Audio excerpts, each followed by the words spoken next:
It's time for the stupidest name ever. It's the Tittle Tattle with Kickoff Kevin. Do you think Tennessee will be looking ahead to their showdown next week with Alabama and fall asleep this weekend against LSU? You know, a lot of these games happen, and they're like, oh, they were looking ahead.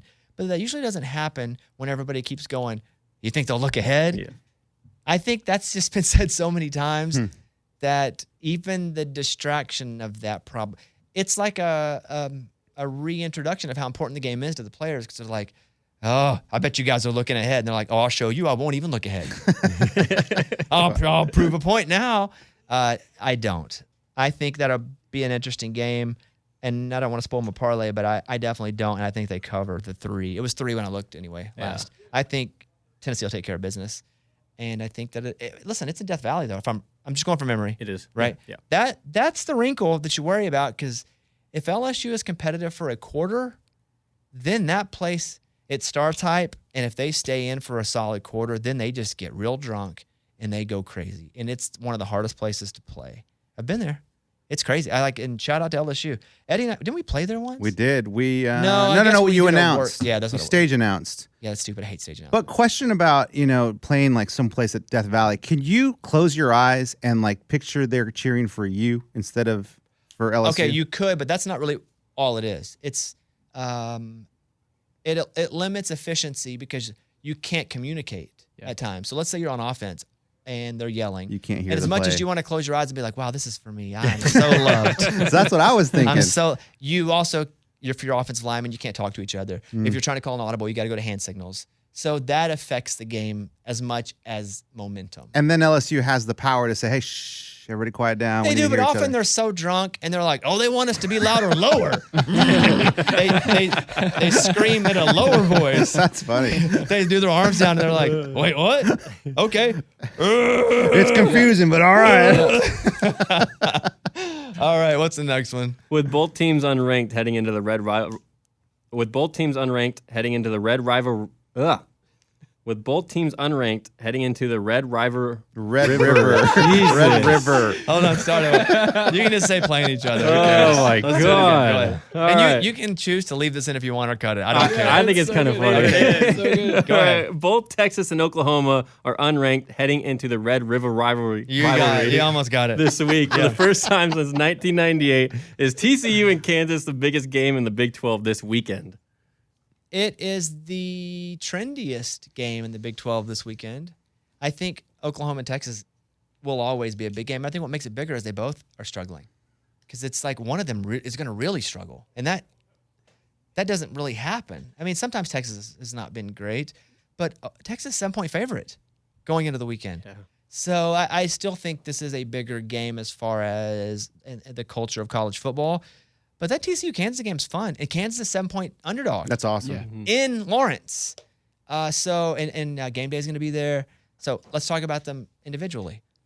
I still think the big game of the Big 12 is the Texas-Oklahoma game, just because of what it means to college football in general. Those two, it's a big rivalry. Those two schools hate each other. That's cool. We love a rivalry. Oh, yeah. We love empires that rise. We love to see them get big. We love to see them fall. We love to see them fall. We love to build them up, and we love to knock them down.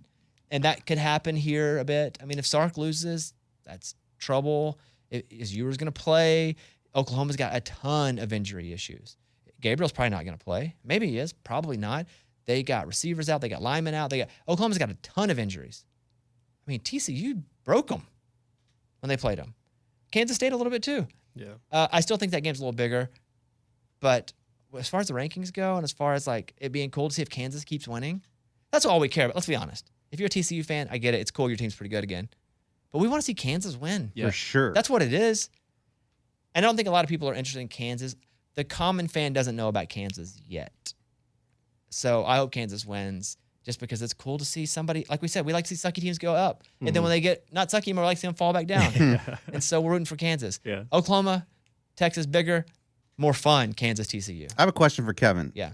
So I'm from Texas, and so the Red River rivalry was definitely big. But coming from California, was that a big deal as well out there? Yeah, it's usually, whatever weekend it's playing, that's the game of the week. But the thing is, it starts at 9 a.m. in California. Oh, wow. Well, it's that's the game of the early. week because it's forced the game of the week. Like the network makes it the game of the week. Because usually it's on ABC, Fox. Fox, whatever it is. Yeah.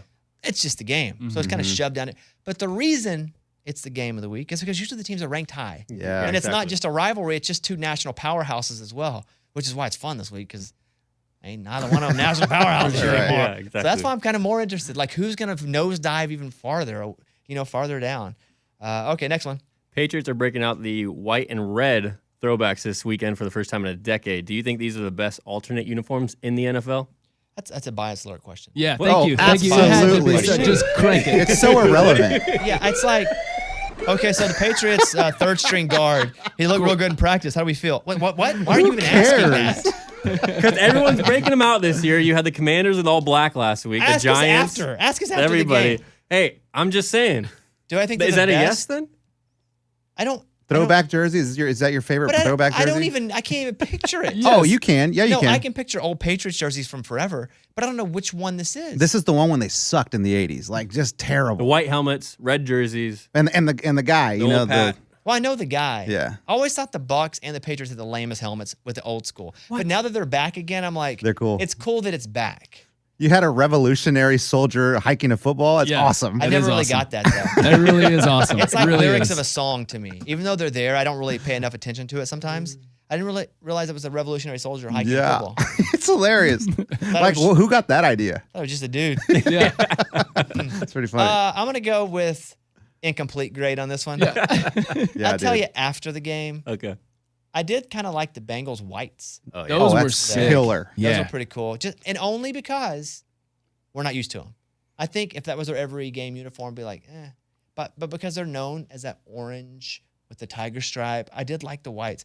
I think the Bengals have the best helmets. Oh, for sure. Yeah. By far, anyway. Next one. Yeah. Do you think the Steelers are 2 touchdown underdogs for the first time this weekend since 1970 against the Bills? Will the Bills cover this? Probably. I like that Pickett starting. It gives you something to actually watch with them. I mean, he throws a really good deep ball to have such small hands. I didn't watch a lot of Pittsburgh in college. Yeah. And then they went to the draft and they're like, he's got pee-pee hands. I never heard that. Yeah, that was his thing. He had like Oof. super small hands. But then I'm watching him. I'm like, this guy chunks the crap out of the ball. How do you imagine if he had real life man hands? He'd really be tough. Usually, when something like this happens, they're just luring you to bet. They're luring you to bet what? Pittsburgh? Buffalo. Oh. They're like, if they're a big underdog, I would stay away from this game because you got a new quarterback. I just have faith that Tomlin's going to figure it out, though, regardless. Do I think they'll lose by 14? Yeah, probably.